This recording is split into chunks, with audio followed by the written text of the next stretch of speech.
Hi guys, it's Christine and welcome to our family budget. So in this video, i-share ko sa inyo kung um, paano ba maghanap ng mga buy one, take one, mga promos, ganon sa mga store. So, let's get started.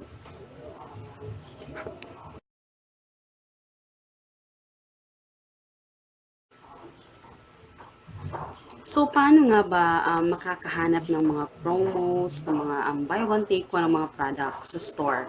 So, tip ko sa inyo guys, if may store sa inyo na malapit na medyo hindi siya masyadong matao, I mean, yung mga malalaking store na hindi siya masyadong um, mabili. I mean, kasi sa amin dito sa Shopwise, may store sa amin dito sa Shopwise na hindi siya masyadong maraming tao. So, usually, sa mga ganyang mga store, yan yung mga store na parati nagki-clearance sale, may mga buy one take one parati sila kasi yung mga product nila hindi siya madaling maubos. So parang naano sila sa kanilang expiry date. So yun. So sinasale nila yon.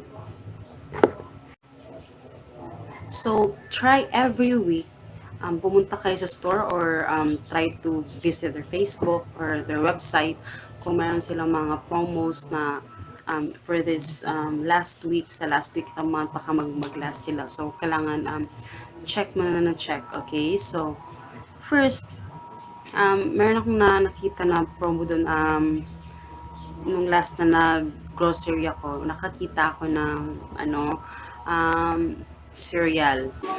Hmm? Yayay ka? Wow, 50% or 75% off. Love this.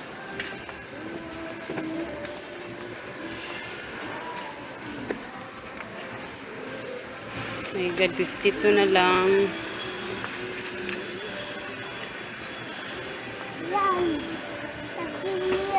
Kailangan ko siyang bilhin. It's now or never. So,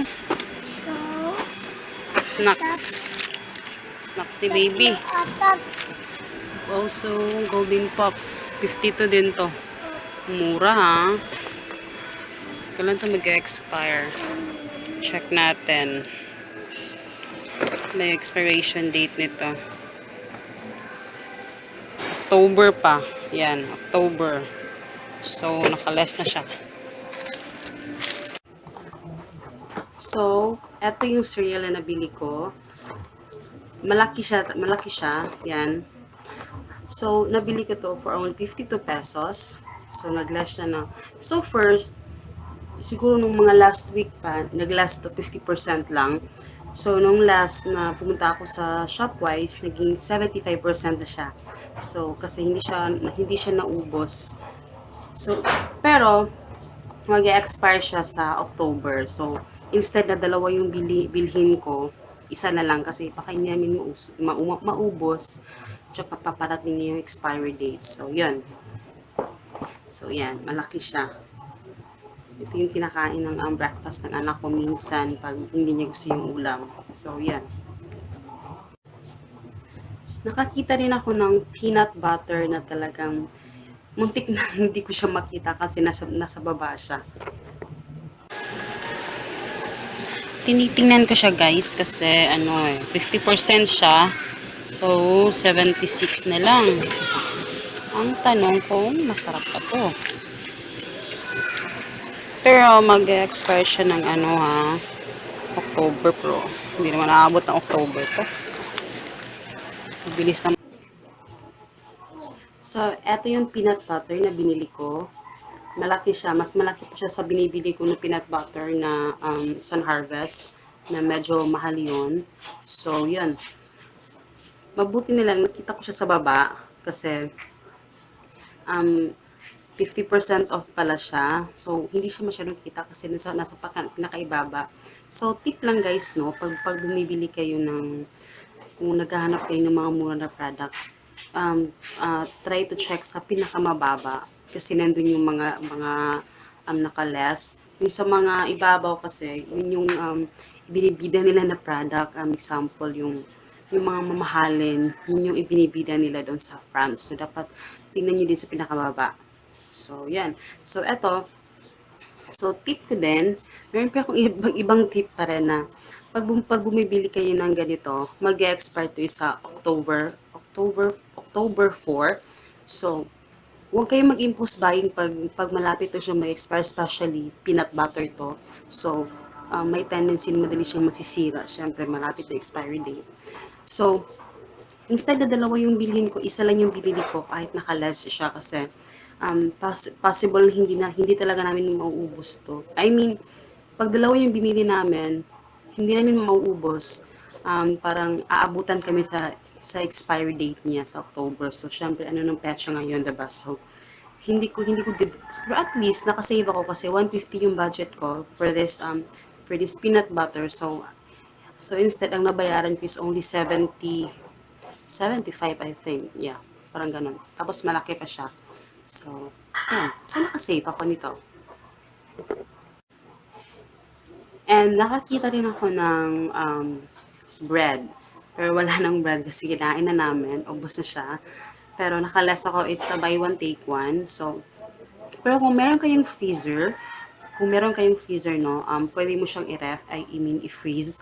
Pag, for example, nag-last ngayon, ng buy one, take one, pwede mo siyang, kung mag-expire pa siya within 3 days, ganun, pwede mo siyang i-freeze. Pero make sure na freeze talaga, yung naka-frozen talaga siya. Kasi hindi siya masisira talaga. So, pwede mo siyang kainin for the next week. So, i-thawed mo lang siya. So, yan. Pwede mo na siya. Ito naman, buy one, take one. Mag-expire. 70. Mga yun.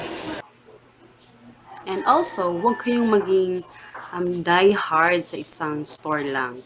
Make sure na, para, kagaya ko, yung store na pinupuntahan ko is, kasi sa malaking mall ako nagro-grocery talaga kasi mas malapit yung dalawang grocery store. Actually, tatlong grocery. Pero dalawa lang yung pinagbilhan ko, yung Robinsons at saka Shopwise.